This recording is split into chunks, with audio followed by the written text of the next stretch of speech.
অর্পিতার গল্প পাঠের আসরে আপনাদেরকে আরও একবার স্বাগত জানাই। আমার গল্প পাঠ যদি আপনাদের ভালো লাগে তাহলে আমার চ্যানেলটি সাবস্ক্রাইব করে আমার সাথে থাকবেন, আর যারা আমাকে নিয়মিত সাপোর্ট করে যাচ্ছেন তাদেরকে জানাই অসংখ্য ধন্যবাদ। নারী স্বাধীনতাকে নিয়ে অনেক গল্পই আমরা পড়েছি, শুনেছি। এই নারী স্বাধীনতা কেন্দ্রিক লেখা বিভিন্ন সময় বিভিন্ন লেখক লেখিকা সৃষ্টিতে আমরা খুঁজে পাই। আমার আজকের গল্প সেই নারী স্বাধীনতাকে কেন্দ্র করেই। গল্পটি একটু বড় হওয়াতে আমি আমার শ্রোতাদের শোনার সুবিধার জন্য গল্পটি আমি দুটি পর্বে ভাগ করে নিয়েছি। আজকে আপনারা প্রথম পর্ব শুনবেন। তো শুরু করছি আমার আজকের গল্প। আমার আজকের গল্প কবিগুরু রবীন্দ্রনাথ ঠাকুরের লেখা স্ত্রীর পত্র।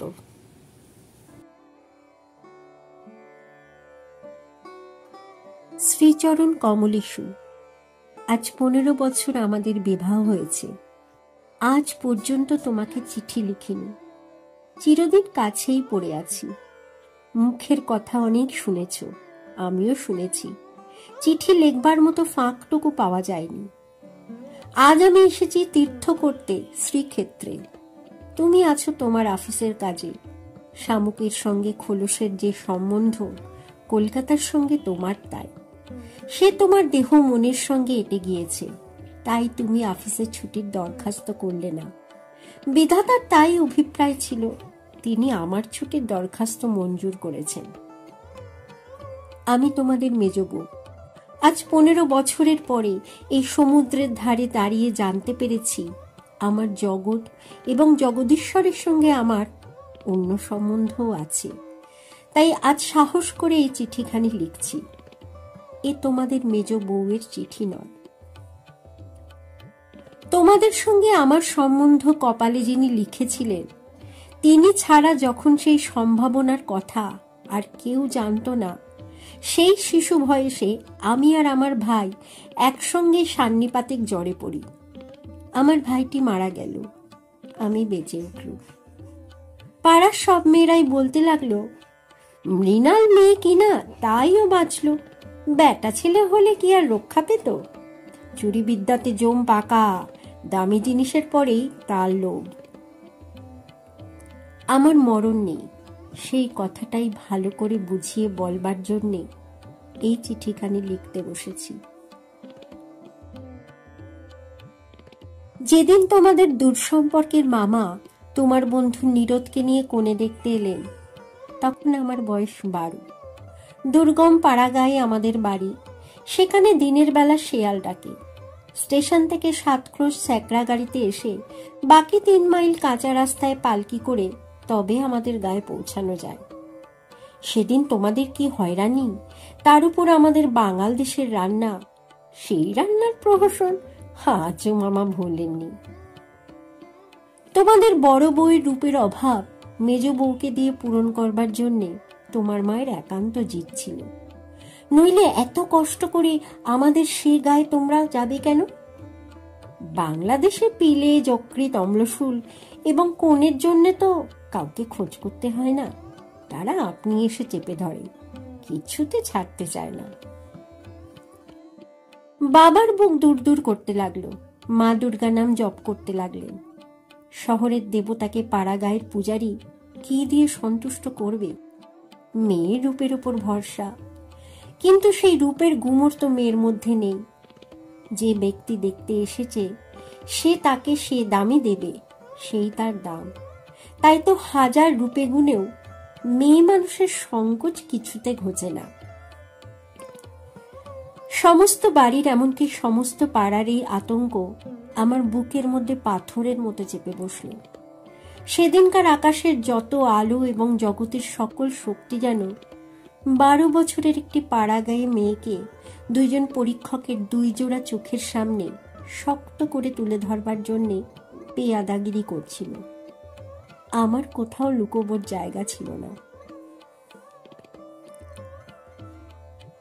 সমস্ত আকাশকে কাঁদিয়ে দিয়ে বাঁশি বাজাতে লাগলো। তোমাদের বাড়িতে এসে উঠল। আমার খুঁতগুলি সবিস্তারে খতিয়ে দেখেও গিন্নির দল সকলে স্বীকার করলেন, মোটের উপর আমি সুন্দরী বটে। সে কথা শুনে আমার বড় জায়ের মুখ গম্ভীর হয়ে গেল। কিন্তু আমার রূপের দরকার কি ছিল তাই ভাবি। রূপ জিনিসটাকে যদি কোনো সেকেলে পণ্ডিত গঙ্গা মৃত্তিকা দিয়ে গড়তেন তাহলে ওর আদর থাকত, কিন্তু ওটা যে কেবল বিধাতা নিজের আনন্দে গড়েছেন, তাই তোমাদের ধর্মের সংসারে ওর দাম নেই। আমার যে রূপ আছে সে কথা ভুলতে তোমাদের বেশি দিন লাগেনি, কিন্তু আমার যে বুদ্ধি আছে সেটা তোমাদের পদে পদে স্মরণ করতে হয়েছে।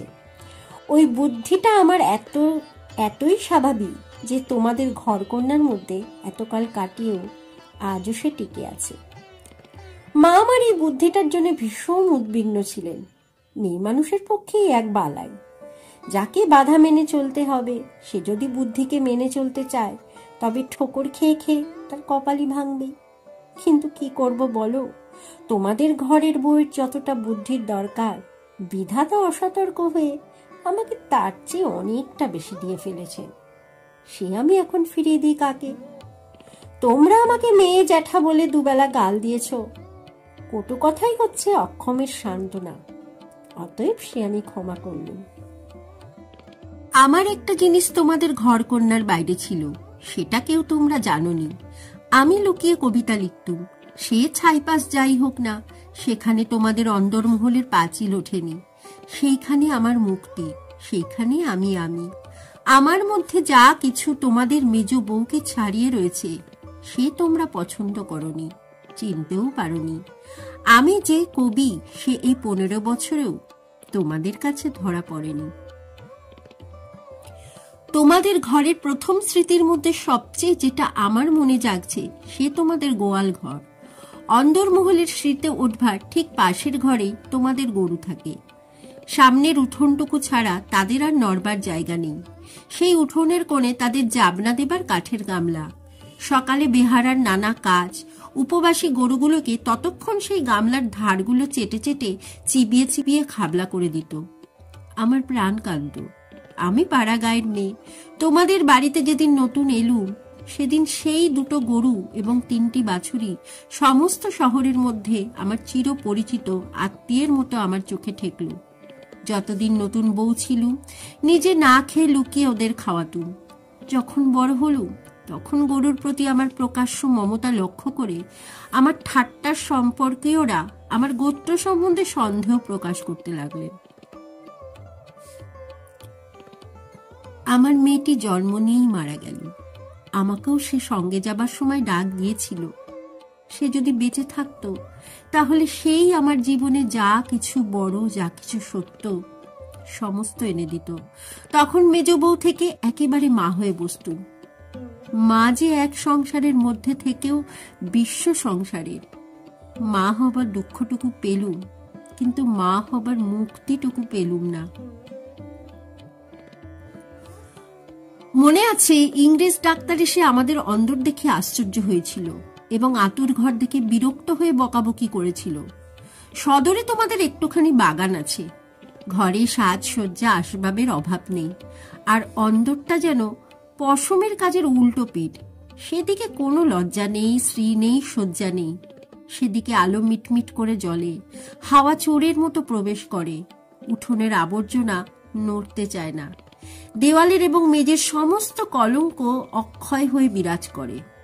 কিন্তু ডাক্তার একটা ভুল করেছিল। সে ভেবেছিল এটা বুঝি আমাদের অহোরাত্র দুঃখ দেয়, কিন্তু উল্টোটা। অনাদার জিনিসটাই ছাইয়ের মতো। সে ছাই আগুনকে হয়তো ভিতরে ভিতরে জমিয়ে রাখে, কিন্তু বাইরে থেকে তার তাপটাকে বুঝতে দেয় না। আত্মসম্মান যখন কমে যায় তখন অনাদরকে তো অন্যায্য বলে মনে হয় না, সেই জন্য তার বেদনা নেই। তাই তো মেয়ে মানুষ দুঃখ বোধ করতেই লজ্জা পায়। আমি তাই বলি, মেয়ে মানুষকে দুঃখ পেতেই হবে। এইটা যদি তোমাদের ব্যবস্থা হয় তাহলে যত দূর সম্ভব তাকে অনাদরে রেখে দেওয়াই ভালো। আদরের দুঃখে ব্যথাটা কেবল বেড়ে ওঠে। যেমন করেই রাখো, দুঃখ যে আছে এ কথা মনে করবার কথাও কোনোদিন মনে আসেনি। আতুর ঘরে মরণ মাথার কাছে এসে দাঁড়ালো। মনে ভয়ই হলো না। জীবন আমাদের কি বা যে মরণকে ভয় করতে হবে? আদরে যত্নে যাদের প্রাণীর বাঁধন শক্ত করেছে, মরতে তাদেরই বাঁধে। সেদিন যম যদি আমাকে ধরে টান দিত, তাহলে আলগা মাটি থেকে যেমন অতি সহজে ঘাসের চাপড়া উঠে আসে সমস্ত শিকড় শুদ্ধ, আমি তেমনি করে উঠে আসতুম। বাঙালির মেয়ে তো কথায় মরতে যায়, কিন্তু এমন মরায় বাহাদুরিটা কি? মরতে লজ্জা হয়। আমাদের পক্ষে ওটা এতই সহজ। আমার মেয়েটি তো সন্ধ্যা তারার মতো ক্ষণকালের জন্য উদয় হয়েই অস্ত গেল। আবার আমার নিত্যকর্ম এবং গরু বাছুর নিয়ে পড়ল। জীবন তেমনি করেই গড়াতে গড়াতে শেষ পর্যন্ত কেটে যেত। আজকে তোমাকে এই চিঠি লিখবার দরকারই হতো না, কিন্তু বাতাসে সামান্য একটা বীজ উড়িয়ে নিয়ে এসে পাকা দালানের মধ্যে অসত্য গাছের অঙ্কুর বের করে। শেষকালের সেইটুকু থেকে ইটকাটের বুকের পাঁজর বিদীর্ণ হয়ে যায়। আমার সংসারের পাকা বন্দোবস্তের মাঝখানে ছোট একটুখানি জীবনের কণা কোথা থেকে উড়ে এসে পড়ল। তারপর থেকেই ফাটল শুরু হলো। বিধবা মার মৃত্যুর পরে আমার বড় জায়ের বোন বিন্দু তার খুড়তুতো ভাইদের অত্যাচারে আমাদের বাড়িতে তার দিদির কাছে এসে যেদিন আশ্রয় নিলে, তোমরা সেদিন ভাবলে এ আবার কোথাকার আপদ। আমার পোড়া স্বভাব, কি করব বলো। দেখলুম তোমরা সকলেই মনে মনে বিরক্ত হয়ে উঠেছ। সেই জন্যই এই নিরাশ্রয় মেয়েটির পাশে আমার সমস্ত মন যেন একেবারে কোমর বেঁধে দাঁড়ালো। পরের বাড়িতে পরের অনিচ্ছাতে এসে আশ্রয় নেয়া সে কত বড় অপমান। দায়ে পড়ে সেও যাকে স্বীকার করতে হলো, তাকে কি একপাশে ঠেলে রাখা যায়? তারপরে দেখলুম আমার বড় জায়ের দশা। তিনি নিতান্ত দরদে পড়ে বোনটিকে নিজের কাছে এনেছেন, কিন্তু যখন দেখলেন স্বামীর অনিচ্ছা, তখন এমনি ভাব করতে লাগলেন যেন এ তার এক বিষম বালাই, যেন একে দূর করতে পারলেই তিনি বাঁচেন। এই অনাথা বোনটিকে মন খুলে প্রকাশ্যে স্নেহ দেখালেন। সে সাহস তার হল না। তিনি পতিব্রতা। তার এই সংকট দেখে আমার মন আরো ব্যথিত হয়ে উঠল। দেখলুম বড় যা সকলকে একটু বিশেষ করে দেখিয়ে দেখিয়ে বিন্দুর খাওয়া পড়ার এমনি মোটা রকমের ব্যবস্থা করলেন এবং বাড়ির সর্বপ্রকার দাসীবৃত্তিতে তাকে এমন ভাবে নিযুক্ত করলেন যে আমার কেবল দুঃখ নয়, লজ্জা বোধ হল। তিনি সকলের কাছে প্রমাণ করবার জন্য ব্যস্ত যে আমাদের সংসারে ফাঁকি দিয়ে বিন্দুকে ভারী সুবিধা ধরে পাওয়া গেছে। ও কাজ দেয় বিস্তর, অথচ খরচের হিসাবে বেজায় সস্তা। আমাদের বড় জায়ের বাপের বংশে কুল ছাড়া আর বড় কিছু ছিল না, রূপও না, টাকাও না। আমার শ্বশুরের হাতে পায়ে ধরে কেমন করে তোমাদের ঘরে তার বিবাহ হলো সে তো সমস্তই জানো। তিনি নিজের বিবাহটাকে এই বংশের প্রতি বিষম একটা অপরাধ বললেই চিরকাল মনে জেনেছেন। সেই জন্যে সকল বিষয়ে নিজেকে যত দূর সম্ভব সংকুচিত করে তোমাদের ঘরে তিনি অতি অল্প জায়গা জুড়ে থাকেন। কিন্তু তার এই সাধু দৃষ্টান্তে আমাদের বড় মুশকিল হয়েছে। আমি সকল দিকে আপনাকে অত অসম্ভব খাটো করতে পারিনি। আমি যেটাকে ভালো বলে বুঝি আর কারো খাতিরে সেটাকে মন্দ বলে মেনে নেওয়া আমার কর্ম নয়। তুমিও তার অনেক প্রমাণ পেয়েছ। বিন্দুকে আমি আমার ঘরে টেনে নিলুম। দিদি বললেন, মেজ বউ গরিবের ঘরের মেয়ের মাথাটি খেতে বসলেন। আমি যেন বিষম একটা বিপদ ঘটালুম। এমনি ভাবে তিনি সকলের কাছে নালিশ করে বেড়ালেন। কিন্তু আমি নিশ্চয়ই জানি তিনি মনে মনে বেঁচে গেলেন। এখন দোষের বোঝা আমার উপরেই পড়ল। তিনি বোনকে নিজে যে স্নেহ দেখাতে পারতেন না, আমাকে দিয়ে সেই স্নেহটুকু করিয়ে নিয়ে তার মনটা হালকা হলো। আমার বড় যা বিন্দুর বয়স থেকে 2-4টে অঙ্ক বাদ দিতে চেষ্টা করতেন, কিন্তু তার বয়স যে 14-র চেয়ে কম ছিল না, এ কথা লুকিয়ে বললে অন্যায় হতো না। তুমি তো জানো সে দেখতে এতই মন্দ ছিল যে পড়ে গিয়ে সে যদি মাথা ভাঙত তবে ঘরের মেজোটার জন্যই লোকে উদ্বিগ্ন হতো। কাজেই পিতামাতার অভাবে কেউ তাকে বিয়ে দেবার ছিল না এবং তাকে বিয়ে করবার মতো মনের জোরি বা কজন লোকের ছিল। বিন্দু বড় ভয়ে ভয়ে আমার কাছে এলো, যেন আমার গায়ে তার ছোঁয়াচ লাগলে আমি সইতে পারবো না। বিশ্ব সংসারে তার যেন জন্মাবার কোনো শর্ত ছিল না, তাই সে কেবলই পাশ কাটিয়ে চোখ এড়িয়ে চলত। তার বাপের বাড়িতে তার খুড়তুতো ভাইরা তাকে এমন একটি কোনো ছেড়ে দিতে চায়নি যে কোনো একটা অনাবশ্যক জিনিস পড়ে থাকতে পারে, অনাবশ্যক আবর্জনা ঘরের আশেপাশে অনায়াসে স্থান পায়, কেননা মানুষ তাকে ভুলে যায়। কিন্তু অনাবশ্যক মেয়ে মানুষ যে একই অনাবশ্যক, আবার তার উপরেও তাকে ভোলাও শক্ত, সেই জন্য আস্থা করেও তার স্থান নেই। অথচ বিন্দুর খুঁড়তো ভাইরা যে জগতে পরমাবশ্যক পদার্থ তা বলবার জো নেই, কিন্তু তারা বেশ আছে। তাই বিন্দুকে যখন আমার ঘরে ডেকে আনলুম, তার বুকের মধ্যে কাঁপতে লাগলো। তার ভয় দেখে আমার বড় দুঃখ হলো। আমার ঘরে যে তার একটুখানি জায়গা আছে, সেই কথাটি আমি অনেক আদর করে তাকে বুঝিয়ে দিলুম। কিন্তু আমার ঘর শুধু তো আমার ঘর নয়, কাজেই আমার কাজটি সহজ হলো না। 2-4 দিন আমার কাছে থাকতে তার গায়ে লাল লাল কি উঠল, হয়তো সে ঘামাচি, নয়তো আর কিছু হবে। তোমরা বললে বসন্ত, কেননা ও যে বিন্দু। তোমাদের পাড়ায় এক আনাড়ি ডাক্তার এসে বললে আর 2-1 দিন না গেলে ঠিক বলা যায় না, কিন্তু সেই 2-1 দিনের সবুজ সইবে কে? বিন্দু তো তার ব্যামল লজ্জাতেই মরবার জো হলো। আমি বললুম, বসন্ত হয়তো হোক, আমি আমাদের সেই আতুর ঘরে ওকে নিয়ে থাকবো, আর কাউকে কিছু করতে হবে না।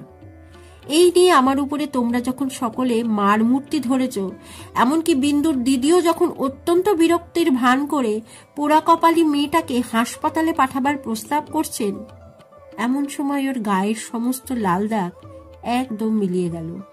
তোমরা দেখি তাতে আরো ব্যস্ত হয়ে উঠলে, বললে নিশ্চয়ই বসন্ত বসে গিয়েছে, কেননা ও যে বিন্দু।